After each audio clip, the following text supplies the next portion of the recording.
मन की आशामध्ये आपलं स्वागत आहे। तर आज बघा मी बनवला आहे गाजरचा हलवा आणि हा आहे 3 टाईपचा।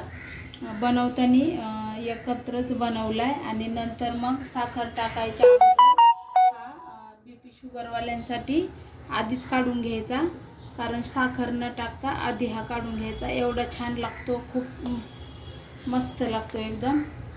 जरी साखर न एक कण सुद्धा साखरेचा टाकलेला नाही आहे तरी पण खूप चविष्ट लागतो।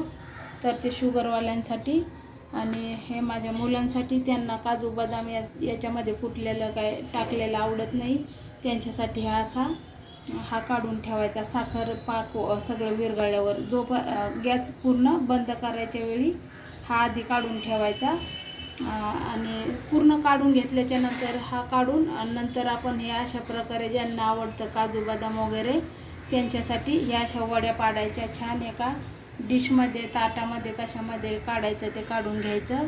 आणि ही पूर्ण व्हिडिओ पाहण्यासाठी ना मी लाईव्ह घेतलेली आहे आणि लाईव्हमध्ये सुरुवातीलाच ह्याचं पूर्ण गाजरचा हलवा कसा बनवायचा तो लाईव्हमध्ये माझ्या दाखवलेला आहे। तर ती लाईव्ह माझी पाहू शकता तुम्ही माझ्या या चॅनेलवरती। तर तुम्हाला पायाची वडी आणि हे फ्रीजमध्ये ठेवून दिल्यानंतर तर पहा कशा प्रकारे त्याचं वडी पण पडते का एकदम छान असं।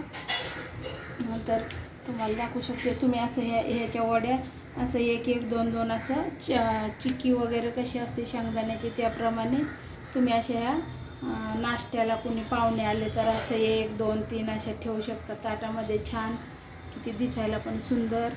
तर पहा कशी माझी रेसिपी आहे, आवडल्यास नक्की कमेंट करून सांगा। तर खाऊन बघते आता कशी झाली आहे ती।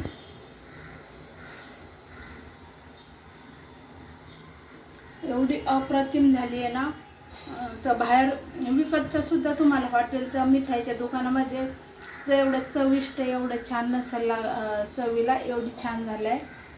तर नक्की कमेंट करून सांगा। धन्यवाद।